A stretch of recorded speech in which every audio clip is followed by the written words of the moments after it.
Class आप सभी का स्वागत है अपने YouTube चैनल गौरव सर स्टडी पॉइंट पे।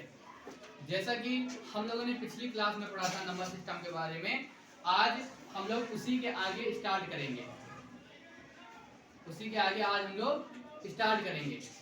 हम लोग आज पढ़ेंगे, जैसा कि आप लोगों ने थंबनेल में देख ही लिया होगा कि हम लोग किस किस नंबर के बारे में पढ़ेंगे। सम संख्याएं क्या होती हैं, विषम संख्याएं क्या होती हैं, भाज्य संख्या, अभाज्य संख्या, सभाज्य संख्या, इन सारे नंबरों के बारे में आज हम लोग डिस्कस करेंगे और पढ़ेंगे। आज की क्लास बहुत इंपॉर्टेंट होने वाली है। चलिए स्टार्ट करते हैं। पहली संख्या क्या है? प्राकृतिक संख्या। प्राकृतिक संख्या क्या होती है इसके बारे में हम लोग समझेंगे पहले। प्राकृतिक संख्या, प्राकृतिक संख्या वे संख्याएं होती हैं। इससे पहले जैसे हमने कहा कि अलीशा से कहा कि खड़ी हो और बताओ क्लास में कितने बच्चे हैं, गिनना स्टार्ट करो। तो अलीशा ने कैसे गिनेंगे? एक से ना, 1 2 3 4। तो वे हम गिनती कहाँ से स्टार्ट करते हैं? 1 से। 0 से तो स्टार्ट नहीं करते हैं। तो वे संख्याएं जो 1 से स्टार्ट हो, 1 से प्रारंभ हो, वे हमारी कौन सी संख्याएं कहलाती हैं? प्राकृतिक संख्याएं कहलाती हैं। वे संख्याएं जो 1 से स्टार्ट हो, 1 2 3 4 और ऐसे करती करती अनंत तक, जिसकी कोई सीमा न हो, अनंत तक चली जाए, तो ऐसी संख्याएं कौन सी संख्या कहलाती हैं? प्राकृतिक संख्याएं कहलाती हैं। ठीक है। तो वे संख्याएं जो 1 से स्टार्ट हो और अनंत तक जाए हमारी प्राकृतिक संख्या कहलाती हैं। अच्छा, अब आपके एग्जाम में एक बार क्वेश्चन पूछ लिया गया था कि क्वेश्चन ये पूछा गया था, 4 ऑप्शन दिए गए थे। एक ऑप्शन था 0 1 2 3, ये 4 ऑप्शन थे और इसमें से पूछ लिया गया था कि बताइए कि इनमें से कौन सी संख्या हिंदू अरबी संख्या नहीं है। आप लोग कहेंगे कि सर हमें हिंदू अरबी संख्या नहीं पता है। तो इन प्राकृतिक संख्याओं का दूसरा नाम क्या है? और हिंदू अरबी संख्या। तो इन प्राकृतिक संख्याओं को हम हिंदू अरबी संख्या भी कहते हैं। तो यहाँ पे आंसर क्या है कि हमारी प्राकृतिक संख्याएं 1 से स्टार्ट होती हैं और इसमें पूछा गया था कि कौन सी हिंदू अरबी संख्या नहीं है। इसका ऑप्शन होगा ये, क्योंकि 0 हिंदू अरबी संख्या नहीं है, क्योंकि प्राकृतिक संख्याएं 1 से स्टार्ट होती है। ठीक है। अब दूसरी संख्या कौन सी आती है? तो पूर्ण संख्या। कौन सी संख्या? पूर्ण संख्या। पूर्ण संख्या वे संख्याएं जो 0 से स्टार्ट हो, 0 1 2 3 4 और लगातार अनंत तक जाए, ऐसी संख्याएं कौन सी संख्या कहलाती हैं? पूर्ण संख्या कहलाती हैं। कहाँ से स्टार्ट होती हैं? 0 1 2 3 और ऐसे अनंत तक जाती हैं, तो वे संख्याएं पूर्ण संख्या कहलाती हैं। समझ में आया? प्राकृतिक संख्याएं 1 से स्टार्ट होती हैं और पूर्ण संख्याएं 2 से स्टार्ट होती हैं। ये दोनों बात समझ में आ गई। अब अगली संख्या हम लोग पढ़ेंगे सम संख्याएं। सम संख्या सभी को पता होगा ना, वे संख्याएं जो 2 से कट जाएं सम संख्या कहलाती हैं। क्यों? वे संख्याएं जो 2 से कट जाएं कौन सी संख्या कहलाती हैं? सम संख्या कहलाती हैं। जैसे कौन कौन सी? 2 4 6 8। चलिए बताइए 9 सम संख्या है? 9 हमारी सम संख्या है? नहीं है ना, क्योंकि ये संख्या 2 से नहीं कटेगी पूरी पूरी। तो जो संख्याएं पूरी 2 से कट जाएं वे हमारी सम संख्या कहलाती हैं। ये 9 संख्या नहीं है, 9 10 ऐसे ही अनंत तक, तो वे संख्याएं जो 2 से कट जाएं सम संख्या कहलाती हैं। अब बात आती है विषम संख्या क्या होती है? विषम संख्या वे संख्याएं जो 2 से ना कटे। सम संख्या क्या होती है? वे संख्याएं जो 2 से कट जाएं सम संख्या कहलाती है। और वे संख्याएं जो 2 से ना कटे कौन सी संख्या कहलाती हैं?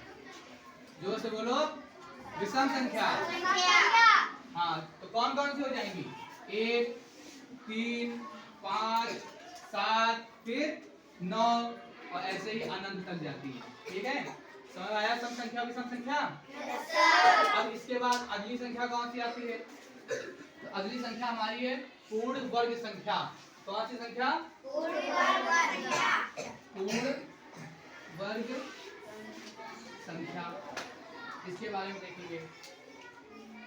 पूर्ण वर्ग संख्या कहलाती है तो वे संख्याएं जो संख्या की कंप्लीट स्क्वायर हो, मतलब पूरी पूरी संख्या हो। स्क्वायर कहने को पूरी पूरी संख्या है। जैसे 2 का स्क्वायर, 1 का स्क्वायर क्या होता है? तो 1, और 2 का स्क्वायर 4, 3 का स्क्वायर 9, और 4 का स्क्वायर 16। तो ऐसी संख्या है जो किसी का परफेक्ट स्क्वायर हो, तो ऐसी संख्या कौन कहलाती है? पूर्ण संख्या कहलाती है। ऐसे ये भी अनंत तक जाती है। अब बात आती है पूर्ण धन संख्या क्या होती है? तो वे संख्या है जो किसी का परफेक्ट क्यूब हो, मतलब पूरी पूरी घन हो, तो हमारी संख्या पूर्ण घन संख्या कहलाती है। अगली संख्या देखेंगे पूर्ण घन संख्या। इसमें कौन कौन सी आएंगी? और 1, 2 का घन क्या होता है? 2 का घन का मतलब होता है 2 की पावर 3। 2 की पावर 3 का मतलब होता है 2 का आपस में 3 बार गुणा। बताओ कितना आएगा? 2 गुणे 2 गुणे 2 कितना आएगा? 2 दूनी 4 और 4 दूना 6, 4 दूना 8, 6 होता है। ये देखो डंडो रखा है। 4 दूना 6 मत भूलना। 4 दूना 8। तो दूसरी संख्या कौन सी हो जाएंगी? 8। तीसरी 3 का क्यूब कर देंगे, 3 × 3 9, 9 3 27। ऐसे अगली संख्या लेंगे 4। 4 का क्यूब क्या होता है? 4 का आपस में 3 बार गुणा। 4 गुणे 4 गुणे 4, 4 चौक 16 और 16 चौको 64। ये हमारी संख्या पूर्ण धन संख्या कहलाती है। समझ आई? कितनी संख्याओं के बारे में समझ आया? अब इसके बाद अगली संख्या पढ़ेंगे। अगली संख्या क्या होती है? अगली हमारी संख्या है अभाज्य संख्या। कौन सी?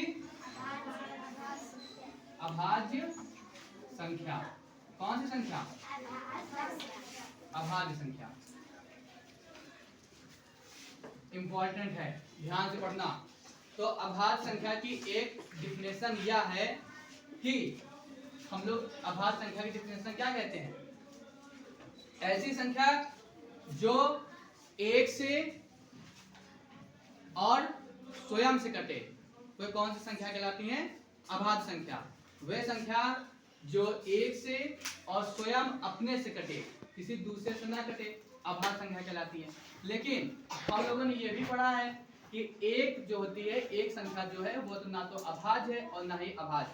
तो इस डिफिनेशन से ऐसे तो हमारी एक भी अभाज्य संख्या हुई। तो डिफिनेशन क्या कहता है? वह संख्या है जो 1 से कटे और स्वयं से कटे। भाई ये भी 1 से कटेगी और स्वयं से भी कटेगी, मतलब स्वयं 1 से भी कटेगी। तो वे संख्या है जो 1 से कटे और स्वयं से कटे, अभाज्य संख्या कहलाती है। लेकिन हम लोगों ने पढ़ा है एक हमारी अभाज्य संख्या नहीं होती है। तो इसकी सही सही डेफिनेशन ये है कि वे संख्याएं जिसके 2 गुणनखंड हो। कितने? 2 से ना कम ना 2 से ज्यादा। तो वे संख्याएं जिसके 2 गुणनखंड हो अभाज्य संख्या कहलाती है। समझ आया? कितने गुणनखंड हो? 2 गुणनखंड हो। जैसे 2 हो गया, 2 किससे कटेगा? 1 तो 1 से कट जाएगा। 2 किससे कटेगा? 1 से कटेगा और दूसरी स्वयं 2 से कटेगा। ठीक। अगली संख्या बताओ 3 किससे कटेगा? केवल 1 से कटेगा और 3 से कट जाएगा। क्यों? अगली संख्या बताओ 4। अब बताओ 4 अभाज्य संख्या है? 4 अभाज्य संख्या है। देखो 4 किस से कटेगा? 1 तो 1 से और 1 2 से भी कट जाएगा और फिर 4 से भी कट जाएगा। लेकिन हमने बताया कि जिसके केवल 2 गुणनखंड हो, इसके कितने गुणनखंड आ गए? इसके 3 गुणनखंड आ गए ना। तो ये हमारी अभाज्य संख्या नहीं होगी। तो 4 हमारी अभाज्य संख्या नहीं है। 4 के बाद क्या आएगा? 5 हो गई हमारी अभाज्य संख्या। 7 हो गई, 11 हो गई और 13 होगी। ऐसे बहुत सारी संख्याएं अनंत तक जाएंगी, अनंत तक। तो वे संख्या है जिसके 2 गुणनखंड हो अभाज्य संख्या कहलाती है। समझ में आया? अब अगली संख्या कौन सी है? भाज्य संख्या। अगली देखेंगे भाज्य संख्या। तो भाज्य संख्या क्या होती है? वे संख्याएं जिसके 2 से ज्यादा गुणनखंड हो भाज्य संख्या कहलाती है। क्यों? अभाज्य में क्या था? जिसके 2 गुणनखंड हो। और भाज्य संख्या क्या कहती है? कि ऐसी संख्या जिसके 2 से ज्यादा गुणनखंड हो भाज्य संख्या कहलाती है। अच्छा, इसके पहले थोड़ा यहाँ और देखेंगे। एक बार एक क्वेश्चन पूछा गया था कि हम बताइए कि सबसे छोटी अभाज्य संख्या कौन सी है? बताओ। सबसे छोटी अभाज्य संख्या कौन सी है? कौन सी दिख रही है? दो दिख रही है ना? लेकिन दो एक ऐसी संख्या है जो सम भी है। अगर सवाल ये बन जाए कि सबसे छोटी सम अभाज्य संख्या बताइए, क्या कहेंगे? कहो दो। और सबसे छोटी विषम अभाज्य संख्या कौन सी है? विषम 3। और सबसे छोटी सम अभाज्य संख्या 2 और सबसे छोटी विषम अभाज्य संख्या 3। ऐसे भी क्वेश्चन बन सकता है। अब देखेंगे अभाज्य संख्या, तो वे संख्या है जिसके 2 से ज्यादा गुणनखंड हो। जैसे अभी हमने बताया, बताओ एक होगा, एक भाज्य संख्या होगी? नहीं होगी, क्योंकि इसके केवल एक ही गुणनखंड है। 2 होगी? नहीं होगी, क्योंकि इसके 2 गुणनखंड आएंगे। तो सबसे छोटी भाज्य संख्या क्या है? 4। कौन? 4। फिर अगली कौन सी आ जाएगी? 6। फिर कौन सी आ जाएगी? 8। तो भाई इसके 2 से ज्यादा गुणनखंड है कि नहीं? एक से कट जाएगा, और एक 4 2 से कटेगा, और एक 4 स्वयं 4 से भी कटेगा। तो इसके जब 2 से ज्यादा गुणनखंड आए, इसलिए ये हमारी संख्या भाज्य संख्या होगी। ऐसे ही ये भी हमारी संख्या बहुत सारी होती है, अनंत तक जाती है। समझ में आया? तो हम लोगों ने पढ़ा, क्या क्या पढ़ा? सम संख्या, विषम संख्या, पूर्ण वर्ग संख्या, पूर्ण घन संख्या, भाज्य संख्या और अभाज्य संख्या। अब एक संख्या और बची है, वो भी देखते हैं कौन सी है। अगली संख्या है सह अभाज्य संख्या। कौन सी? सह अभाज्य संख्या। ये कौन सी संख्या होती है? अच्छा, तो हमारे साथ बोलेंगे, वे संख्या है वे दो संख्याओं का युग्म है। ऐसे बोलो, ऐसी संख्याओं का युग्म है जिसका HCF 1 हो। सह अभाज्य संख्या कहलाती है।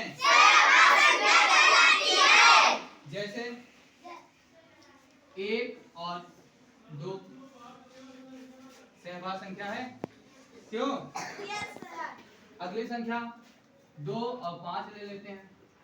देखो, ये इन संख्याओं का HCF 1 है। HCF 1 का मतलब ये होता है कि ये जो दो संख्या है किसी संख्या से कटनी नहीं चाहिए। अगली कौन सी?